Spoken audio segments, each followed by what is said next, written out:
अस्सलाम वालेकुम। Personal finance opinions YouTube channel में एक और वीडियो में आपको खुशामदीद। आज की इस वीडियो में मैं बात करूंगा पाकिस्तान स्टॉक मार्केट के एक नए इंडेक्स के हवाले से जिसे PSX डिव 20 का नाम दिया गया है। ये dividend based index top 20 companies पे मुश्तमिल है in terms of dividend yield. इसके बारे में सारी डिटेल्स आपके साथ इस वीडियो में शेयर की जाएंगी। वीडियो में आगे बढ़ने से पहले आपसे रिक्वेस्ट है कि अगर आपने अभी तक इस चैनल को सब्सक्राइब नहीं किया तो चैनल को सब्सक्राइब करना और बेल आइकन को प्रेस करना मत भूलिएगा। सबसे पहले हम एक बेसिक ओवरव्यू लेते हैं PSX के इस नए इंडेक्स का डिविडेंड 20 के नाम से और देखते हैं कि इसमें बेसिकली है क्या। ये इंडेक्स टोटल 20 कंपनियों के ऊपर मुश्तमिल है। जिस तरह पाकिस्तान स्टॉक मार्केट में हमारा KSE 100 इंडेक्स है जिसमें 100 टॉप कंपनी शामिल हैं, तो इस इंडेक्स के अंदर 20 कंपनियां शामिल की गई हैं, लेकिन यहाँ पर जो सिलेक्शन क्राइटेरिया है कंपनीज का वो थोड़ा सा डिफरेंट है।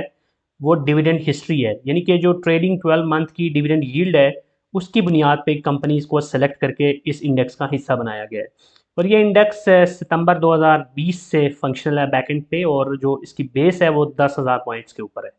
तो हमारे बहुत से सब्सक्राइबर्स और हमारे डिफरेंट जो कमेंट्स सेक्शन में सवाल आ रहे होते थे उसमें अक्सर लोग ये पूछते थे कि जो अच्छे डिविडेंड यील्ड वाली कंपनीज़ हैं उनको कैसे सेलेक्ट किया जाए, वो कौन सी कंपनीज़ हैं।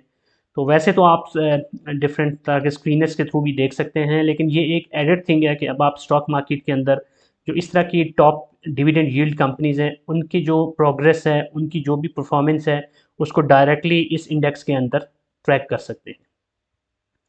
अब हम बात करते हैं कि इस जो डिविडेंड 20 का इंडेक्स है उसमें कौन सी कंपनीज हैं एज ऑफ नाउ। तो एज ऑफ नाउ जो 20 कंपनियां इस डिविडेंड इंडेक्स का हिस्सा हैं उनके बारे में हम थोड़ा सा बात कर लेते हैं। जो पहली कंपनी है वो है Engro power Qadirpur limited, Engro powergen Qadirpur limited EPQL। और ये पावर सेक्टर की एक कंपनी है और इसकी जो मार्केट कैपिटलाइजेशन है वो 7 बिलियन है। और डिविडेंड यील्ड के हिसाब से देखें ट्रेलिंग 12 मंथ की, तो ये टॉप पे आती है 48.74%। उसके बाद जो दूसरी कंपनी इस PSX डिविडेंड 20 इंडेक्स का हिस्सा है वो है कैपको, जो कि अगेन पावर सेक्टर में से है। और इसकी जो मार्केट कैपिटलाइजेशन है वो 26.7 बिलियन, जबकि इसकी डिविडेंड यील्ड 23.98% है फॉर द ट्रेलिंग 12 मंथ्स। जो तीसरी कंपनी है वो एंग्रो EPCL है, एंग्रो पॉलीमर, जो कि केमिकल सेक्टर में से एक कंपनी है और इसका मार्केट कैपिटल 54.4 बिलियन, जबकि इसकी डिविडेंड यील्ड भी 20 से ऊपर है यानी 20.09।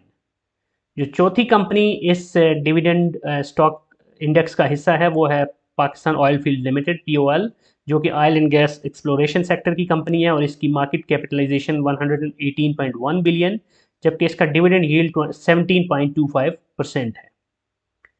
नेक्स्ट कंपनी है UBL यूनाइटेड बैंक लिमिटेड, जो कि बैंकिंग सेक्टर में से है और इसकी मार्केट कैपिटलाइजेशन 142.7 बिलियन, जबकि डिविडेंड यील्ड 16.79% है।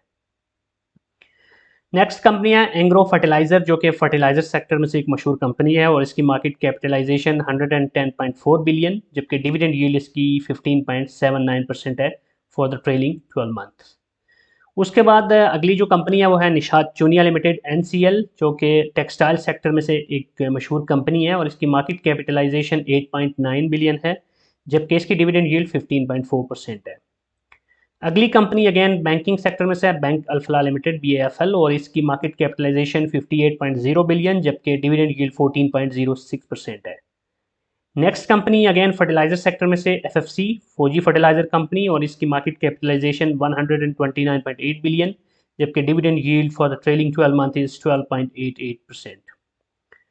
उसके बाद जो अगली कंपनी है वो हबीब मेट्रोपॉलिटन बैंक HMB, जो कि बैंकिंग सेक्टर में से है जिसकी मार्केट कैपिटलाइजेशन 37.7 बिलियन, जबकि डिविडेंड यील्ड 12.8% है। अगली जो कंपनी है वो भी बैंकिंग सेक्टर में से है बैंक अब अल हबीब लिमिटेड BAHL, जिसकी मार्केट कैपिटल अगर हम देखें तो वो है 62.4 बिलियन, जबकि डिविडेंड यील्ड इसकी 12.06% है। Again another company from banking sector ABL Allied Bank Limited with a market capital of 75 billion और डिविडेंड यील्ड इसकी 11.59%। अगली जो कंपनी इस इंडेक्स का हिस्सा है वो है एंग्रो, जो कि फर्टिलाइजर सेक्टर में से है और इसकी मार्केट कैपिटलाइजेशन 134.1 बिलियन, जबकि डिविडेंड यील्ड इसकी 11.28% है। अगली कंपनियां international steels limited ISL from engineering sector, और इसकी मार्केट कैपिटलाइजेशन 26 बिलियन, जबकि डिविडेंड यील्ड 10.95% है। उसके बाद जो अगली कंपनी है वो है तारिक ग्लास लिमिटेड TGL, जो कि ग्लास सेक्टर में से एक कंपनी है, और इसकी मार्केट कैपिटलाइजेशन 17.4 बिलियन, जबकि डिविडेंड यील्ड 9.43% है। नेक्स्ट कंपनी है फातिमा फर्टिलाइजर, जो कि फर्टिलाइजर सेक्टर में से है, और इसकी मार्केट कैपिटलाइजेशन 76.7 बिलियन और डिविडेंड यील्ड 9.26% है। Again another company from banking sector की सबसे ज़्यादा कंपनीज हमें यहाँ पे नजर आ रही हैं। HBL हबीब बैंक लिमिटेड, जिसका मार्केट कैपिटल है 129.3 बिलियन, जबकि डिविडेंड यील्ड इसकी 8.48% है। अगली कंपनियां इंडस मोटर INDU, जो कि ऑटोमोबाइल असेंबलर सेक्टर में से है, और इसकी मार्केट कैपिटलाइजेशन 76.7 बिलियन, जबकि डिविडेंड यील्ड 8.19% है। उसके बाद अगली कंपनी है अटक पेट्रोलियम APL, जो कि oil and gas marketing sector में से है, और इसकी मार्केट कैपिटलाइजेशन 38.2 बिलियन, जबकि डिविडेंड यील्ड 4.67% है। तो इसके अलावा एक और कंपनी यहाँ पे इसमें MCB है, जिसको मैंने यहाँ मेंशन नहीं किया, जिसकी रीज़न ये है कि जो डेटा पोर्टल है PSX का, उसमें उस कंपनी की डिविडेंड यील्ड 0 शो हो रही है। सो आई एम नॉट श्योर कि किस क्राइटेरिया की बेस पे उसको सेलेक्ट किया गया है। एनीवेज ये थी वो कंपनीज जो कि इस डिविडेंड 20 इंडेक्स का हिस्सा हैं। तो इसमें जो भी कंपनीज हैं उसके बारे में जो इन्फॉर्मेशन आपसे शेयर की गई, ये आपको बेसिकली हेल्प करेगी in terms of selecting the shares for the dividend paying investments.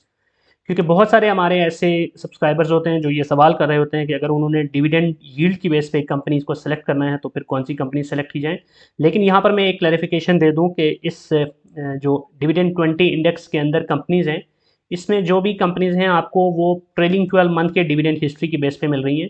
इसलिए don't rely on this alone. आपको कोई भी कंपनी अगर सेलेक्ट करनी है तो उसकी पिछले 5 साल की जो परफॉर्मेंस है in terms of earning per share, in terms of sales, in terms of the profits in general, और in terms of the dividend history कि पिछले 5 साल में क्या वो रेगुलर डिविडेंड दे रहे हैं या नहीं दे रहे हैं, फिर उनके क्वार्टरली बेसिस पे डिविडेंड आ रहे हैं, एनुअली आ रहे हैं, हाफ ईयरली आ रहे हैं, और फिर उसके अलावा जो कंपनी की जो भी बिजनेस है वो कैसा जा रहा है, और पाकिस्तान के अंदर जो इकोनॉमिक कंडीशंस हैं क्या उस पर्टिकुलर सेक्टर या उस पर्टिकुलर कंपनी के लिए वायबल हैं या नहीं है।